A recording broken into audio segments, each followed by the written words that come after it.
नमस्कार विद्यार्थी मित्रांनो, मी मोरे प्रतिभा प्रकाश. विद्यार्थी मित्रांनो, आज आपण आपल्या मराठी सुलभ भारती इयत्ता 7वी या पाठ्यपुस्तकातील संत वाणी या अभंगाचा अभ्यास करणार आहोत. विद्यार्थी मित्रांनो, याआधीच संत जनाबाई यांच्याबद्दलची जी माहिती होती ती मी एका व्हिडिओत दिलेली आहे. ती माहिती आपण पाहिलीच असेल. आता आपण पाहणार आहोत संत वाणी, पक्षी जाय दिगंतरा. बघूया बरं त्या अभंगात आपल्याला काय काय माहिती मिळते. आणि हो, त्याआधी या व्हिडिओला लाईक करा, सबस्क्राईब करा आणि कमेंट्स पण करा. तुम्हाला व्हिडिओ कसा वाटला किंवा तुम्हाला कुठल्या संतांविषयी माहिती हवी आहे, जे काही तुमचे प्रश्न असतील ते तुम्ही कमेंट्समध्ये विचारू शकता. ओके. आधी मी थोडीशी संत जनाबाईंविषयी माहिती सांगते. संत जनाबाईंनी विठ्ठलाविषयीचा उत्कट भक्तिभाव या अभंगात व्यक्त केला आहे. मुळातच संत जनाबाई यांच्यामध्ये भक्ती ही ओतप्रोत भरली आहे. त्या मराठी संत कवयित्री आहेत. वात्सल्य हा जनाबाईच्या भक्तीचा अनन्यसाधारण विषय आहे. आपला उत्कट भक्तिभाव व्यक्त करण्याच्या पद्धतीतून त्यांनी सुंदर अभंगात्मक काव्य निर्मिले आहे.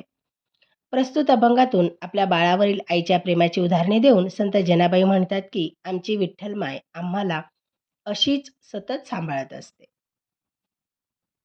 बाळांनो, मी आता अभंग वाचते, तुम्ही सगळ्यांनी तो नीट ऐकायचा आहे. पक्षी जाय दिगंतरा बाळकासी आणि चारा. पक्षी जाय दिगंतरा बाळकासी आणि चारा.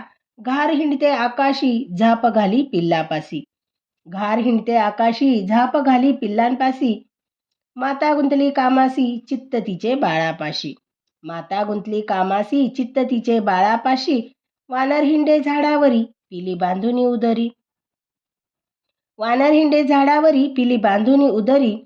तैसी आम्हासी विठ्ठल माये जनी वेळोवेळा पाहे. तैसी आम्हासी विठ्ठल माये जनी वेळोवेळा पाहे. जनी वेळोवेळा पाहे. तर विद्यार्थी मित्रांनो, खूप सुंदर असा अभंग आहे की आपली आई आपल्या मुलांची किती छान काळजी घेते.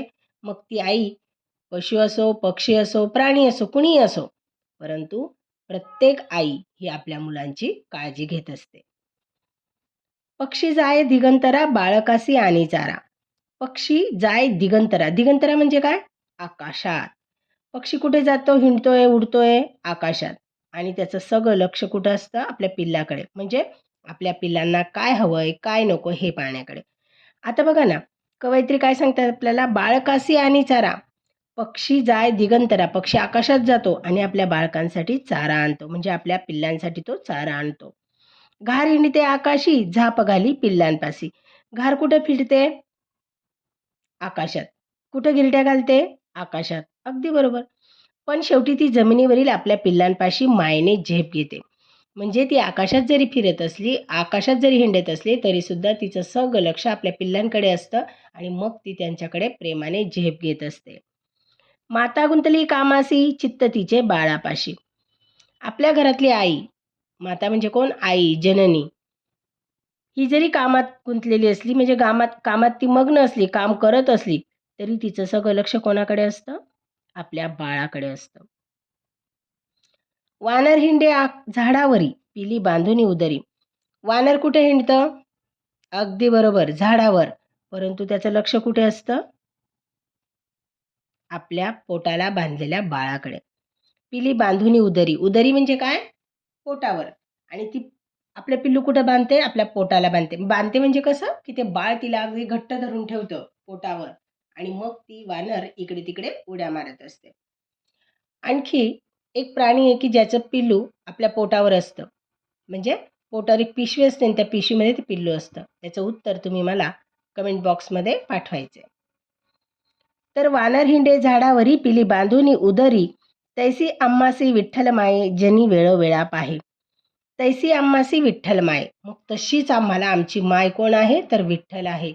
म्हणजे आपण बघितलं वरती जे पशु पक्षी प्राणी आहेत, तर यांच्या ज्या आई आहेत, ज्या माता आहेत, ज्या जननी आहेत, त्या आपल्या पिल्लांसाठी चारा आणतात, पिल्लांवर लक्ष ठेवतात, त्यांची काळजी घेतात.